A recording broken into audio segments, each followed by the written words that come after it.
শাহরিয়ার শারমিন বিনতি, বয়স 13 থেকে 14।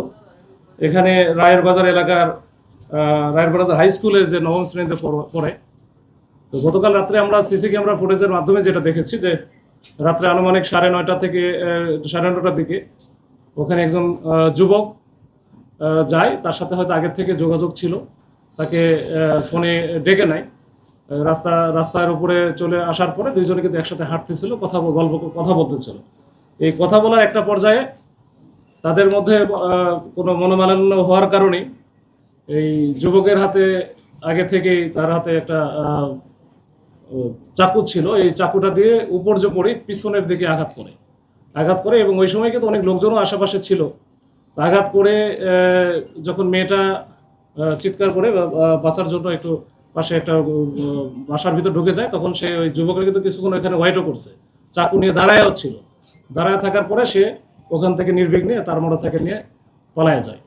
তো এই ঘটনাকে কেন্দ্র করে আমরা সিসি ক্যামেরা ফুটেজটা আমরা প্রথমে দেখি।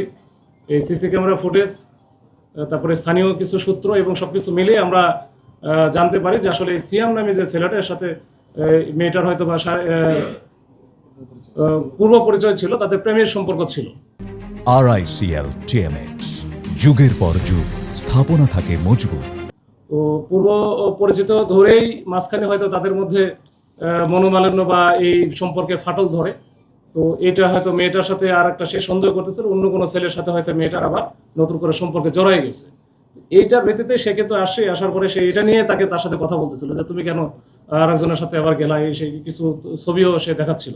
তো এটার প্রেক্ষাপটে তাদের মধ্যে যখন চরম পর্যায়ে পৌঁছে যায় এই ঝগড়াটা, তখন কিন্তু সে শেষ পর্যন্ত ছুরিকাঘাত করে ওখান থেকে পালিয়ে যাওয়ার পরে আমরা যেটা করেছি যে তার ডিটেলস আমরা প্রথমে তো আমাদের কাছে কিছুই ছিল না, পরে আস্তে আস্তে আমরা ডিটেলসটা নিই এবং খুবই তাৎক্ষণিকভাবে আমরা কিন্তু বিভিন্ন জায়গায় রেট দিয়ে সর্বশেষ তার মোবাইলটা যেহেতু বন্ধ ছিল, আমরা তার কলাবাগানে তার বাবা থাকে, এই কলাবাগানের একটা বাসা থেকে তাকে গ্রেপ্তার করি এবং গ্রেপ্তার করার সময় তার এই যে হত্যাকাণ্ডে ব্যবহৃত যে চাকু ছিল, চাকু এবং তার ওই যে রক্তমাখা গেঞ্জি সহ আমরা এগুলো উদ্ধার করে আমরা নিয়ে আসি। তো এই হচ্ছে সংক্ষেপে এই হাজারীবাগের যে বিষয়। আমরা ঘটনা ঘটার একেবারে অতি অল্প সময়ের মধ্যে 7-8 ঘন্টার মধ্যে কিন্তু আমরা মূল যে আসামি যে ছুরিকাঘাত করলো তাকে আমরা ধরতে সক্ষম হই। এটা তার সাথে যেটা কথা বলে জানা গেছে 4 বছরের মতো নাকি প্রেমের সম্পর্ক ছিল তাদের মধ্যে এবং এই ছেলেটা একসময় মানে ওই রায়ের বাজার এলাকায় ছিল, একই স্কুলে পড়তো। না, প্ল্যানটা যেটা বলছি, ও যেটা বলছে যে প্ল্যান ছিল আসলে মানে তাকে কিছু করবে, মানে মেরে ফেলবে আর কি, এটাকে প্ল্যান ছিল। তার মাঝখানে হয়তো সে মনে করতেছিল কথা বলি দেখি, যদি মনে হয় যে না আর যে ছেলেটার সাথে তার সম্পর্ক বলে মনে হচ্ছে সে সন্দেহ করতেছিল, এটা যদি সে ক্লিয়ার হয় বা সে কনভিন্সড হয় তাহলে হয়তো কোনো কিছু করবে না। কিন্তু যখন সে দেখছে যে আসলে তখন তাকে খুব বেশি পাত্তা দিচ্ছে না বা শেষ পর্যন্ত হয়তো তাকে এড়ায় যাওয়ার চেষ্টা করছে, না ঠিক আছে আমি তোমার সাথে কথা বলবো না, তখন কিন্তু সে এই কাজটা করে ফেলে। মানে প্ল্যানটা ছিল, মাঝখানে একটু দ্বিধাদ্বন্দ্বের মধ্যে ছিল কি করবে।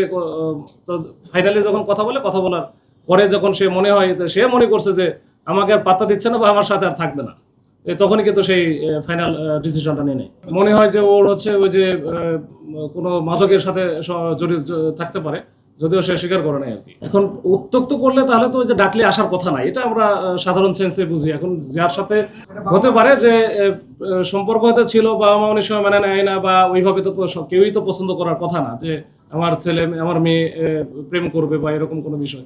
হয়তো সম্পর্ক ভালো ছিল, হয়তো প্রেমের সম্পর্ক ছিল কিনা তার বক্তব্য অনুযায়ী প্রেমের সম্পর্ক ছিল, কিন্তু এমন হতে পারে যে ভালো সম্পর্ক বা ভালো লাগার সম্পর্ক ছিল। তো এই ভালো লাগার সম্পর্ক না থাকলে তো একজন ডাকলে তো বের হয়ে আসার কথা না, এবং তারা সুন্দর করে কিন্তু একসাথে হাঁটতেছিল, কথা বলতেছিল। তো এটা আমরা অনুমান করতেছি যে এটা যেহেতু মেয়েটা বেঁচে নেই, আমরা তো ক্রস চেক করতে পারতেছি না, ওই হিসেবে ধরে নিচ্ছে যে তাদের সাথে একটা ভালো সম্পর্ক ছিল। না, যোগাযোগ বলতে কালকে যোগাযোগ হয়েছে, কিন্তু এর আগে মনে অনিয়মিত ছিল, এটার জন্য তো সন্দেহটা বেশি হয়েছে। এটা এখনো পর্যন্ত আমরা পাই নাই বা ওইরকম কোনো কিছু। আমরা কালকে আসলে এটা তো ঘটনা গতকালকেই, এবং যখন মারা যায় তখন তো ফ্যামিলির অবস্থা আসলে খুবই খারাপ থাকে এবং তাদের সাথে ডিটেলস কথাগুলো বলাও মুশকিল হয়ে যায়।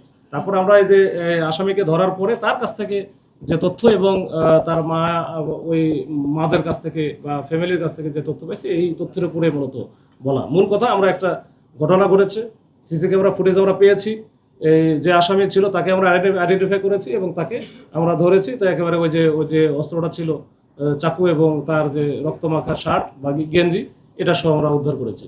তো এইটাই হচ্ছে বিষয়। এর বাইরে আরো ডিপি হতে গেলে আরো আস্তে আস্তে কিছু বের হতেও পারে।